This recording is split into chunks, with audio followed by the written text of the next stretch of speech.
Apa hukum minta daripada orang ramai ni? Mudahnya ialah hukum minta daripada orang ramai ni terbahagi kepada dua. Satu boleh, satu lagi tak dibolehkan. Atau satu halal, satu lagi adalah haram. Nabi SAW di dalam hadis yang diriwayatkan oleh Imam Muslim, dan sebanyakkan kita membaca hadis itu, iaitu hadis Qabisah bin Mukhariq al-Hilali. Qabisah ni lah merupakan sahabat Nabi SAW, dan sahabat lebih kurang ada 8 orang dengan nama Qabisah ni yang disebut oleh Al-Hafiz Ibn Hajar Al-Asqalani dalam Al-Isabah fi Tamyiz Sahabah. Walaupun sebahagiannya ada perbincangan.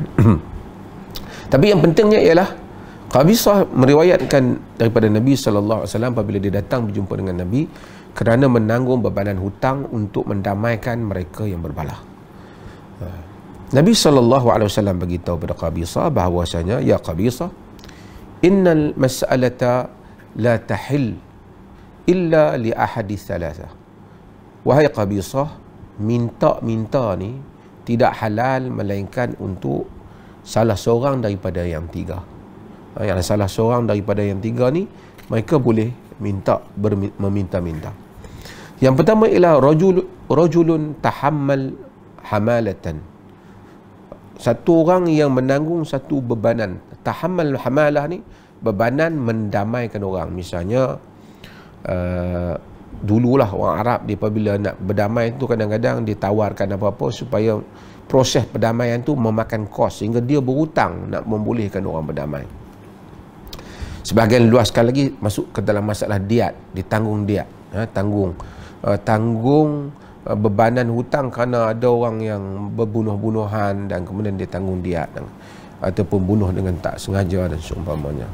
Tapi tak apalah, ini proses sehingga kalau orang tu terpaksa belanja untuk mendamaikan, katakanlah ada dua negara orang Islam berperang nak berdamai, ada kos, kawan tu berhutang kerana nak bagi mereka berdamai ni. Dia ni kata Nabi, orang ni fahallat lahul mas'alah, dia ini halal untuk dia untuk meminta-minta. Fasala hatta yusibuha thumma yumsik, dia boleh minta sehingga dia dapat selesaikan hutang yang dia buat tu kerana nak mendamaikan orang tu, kemudian dia henti di setakat tu. Cukuplah bila dia dapat tunaikan. Kedua, Nabi SAW kata rajulun asabathu jaihah, lelaki ataupun seseorang yang menimpanya bencana. Bencana tu kita fajtahat malahu, sehingga memusnahkan hartanya. Kena ribut habis rumah dia, kena ribut habis pertanian dia, habis ladang-ladang dia, kena banjir, habis harta-harta dia. Fajtahat malahu, sehingga memusnahkan harta-harta dia, kata Nabi SAW.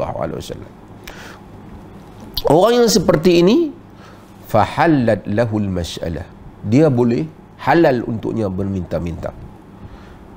Fasa'ala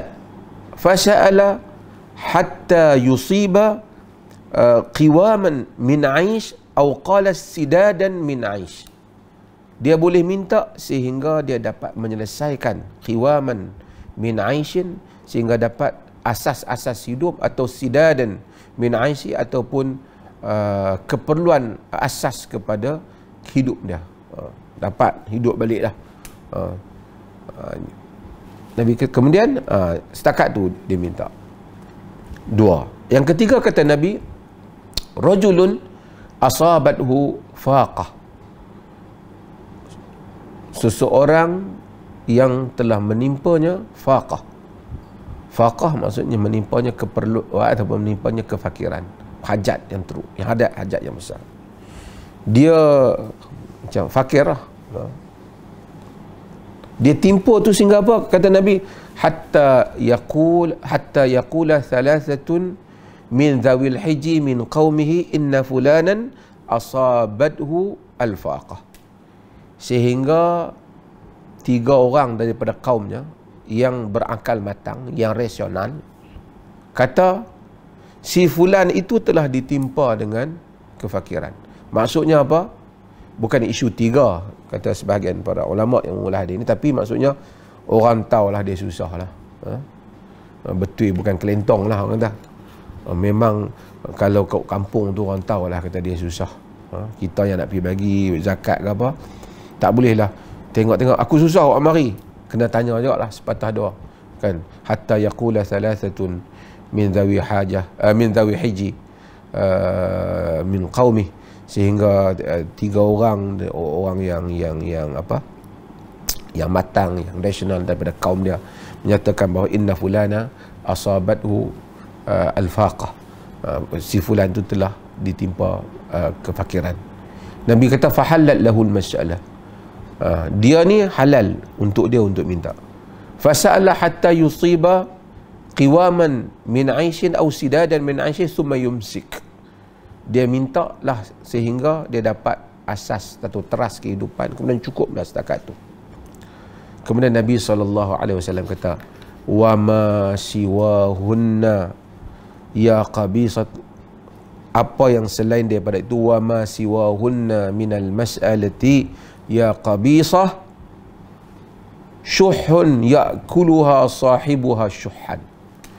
Selain daripada itu wahai qabisah, selain daripada itu meminta-minta wahai qabisah adalah merupakan perkara yang haram, yang mana tuan empunyanya memakan perkara yang haram. Apabila kita tahu hadis ni, maka kita tahu bahawasanya orang yang meminta ni, jika dia ada dalam kategori ni, dia bolehlah meminta-minta. Mungkin dalam isu bendera putih bukan isu perdamaian, tapi dia boleh dua perkara, iaitu orang yang terkena bencana. Misalnya dulu tu memang nampak ada duit, ada meniaga, ada kedai, tapi bila dah kena musim ni habis harta-harta dia. Nak makan di rumah pun tak ada. Anak-anak pun nak sekolah pun susah. Sekarang sekolah menggunakan teknologi ni, internet apa semua, tak mampu dia. Nak bayar api air di rumah pun tak mampu. Dia ni asabathu jaihah, menimpanya bencana, dia boleh meminta-minta. Ataupun tadi asabathu faqah, timpa kefakiran. Kalau jadi COVID ni, dia dua-dua tu boleh pergi, sama ada bencana pun dia bagi yang meniaga, ataupun kefakiran pun dia, kerana dia mungkin tak musnah harta dia, tapi dia ni kalau tidak bolehlah keluar pergi cari makan, tapi tak boleh nak keluar, duduk di rumah tak ada pendapatan. Dia duduk dalam fa'iqah tadi, dia layak untuk minta. Okey, jadi kalaulah orang yang menggantungkan bendera putih di rumah mereka ni, kerana mereka berada salah satu daripada apa yang disebut oleh Nabi SAW dalam hadis ni, maka bolehlah dia untuk meminta-minta, kerana bendera putih itu ialah lambang kepada meminta-minta. Kalau dia tak ada, wa ma siwahunna minal mas'alati ya qabisa syuhun ya'kuluha sahibuha syuhan, kata Nabi.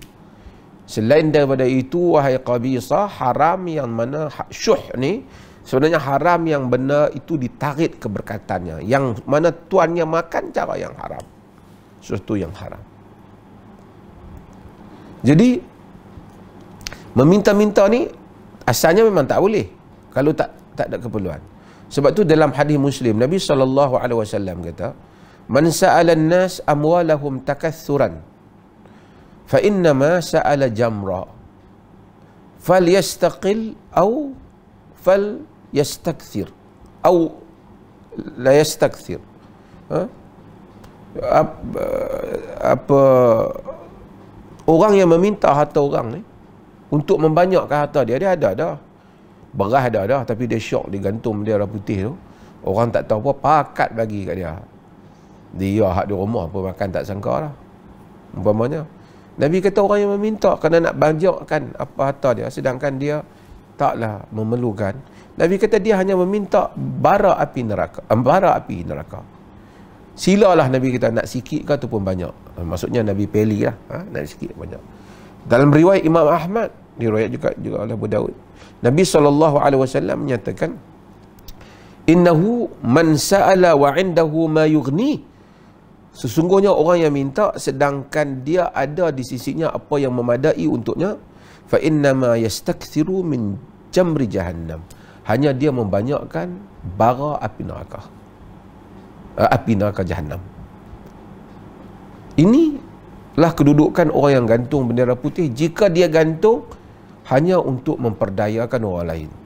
Jadi oleh kerana orang tak sangka, orang tengok apa, maka orang rasa bahawasanya dia gantung je bendera putih, dia tahu macam dapat, rumah dia pun cukup dah makan. Tapi dia tahu this is ada untuk some people, untuk sebagian orang memang memerlukan, yang tak memerlukan pun gantung, dia trick orang pun bagi kat dia membanyakkan membanyakkan bara neraka jahannam. So sebab itu maka ada dua, ada yang pihak yang boleh gantung, bukan semua orang boleh gantung kerana ia mewakili meminta-minta. Ada orang yang tidak boleh gantung jika dia tidak memerlukan bantuan ataupun dia tidak memerlukan sedekah itu.